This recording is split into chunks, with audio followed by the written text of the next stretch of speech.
మన వినాయక విగ్రహాలు పెట్టే వర్తక వ్యాపారులందరూ కూడా చెప్పేది ఏంటంటే, రోడ్డు మీద మీరు పెట్టడం వల్ల ట్రాఫిక్ బాగా జనాలకి వచ్చిపోయే వాళ్ళకి ట్రాఫిక్ బాగా అంతరాయం ఏర్పడుతుంది.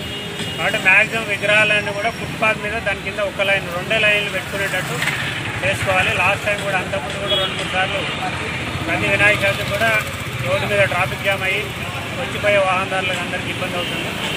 కాబట్టి మీరు ఈ విధంగా పెట్టినట్టయితే ఆ విగ్రహాలని తీసుకెళ్ళి మేము ఉచితంగా దేవాలయాలకు పంపిణీ చేయడం జరుగుతుంది, రోడ్డుకి ఎక్కడైనా అబ్స్ట్రక్షన్ చేస్తే. కాబట్టి ప్రతి ఒక్కరు కూడా రోడ్డు డిసిప్లిన్ అనేది పాటించి ఎవరికి వాహనదారులకు ఇబ్బంది లేకుండా విగ్రహాలు అమ్ముకోవాలని చెప్పి విజ్ఞప్తి.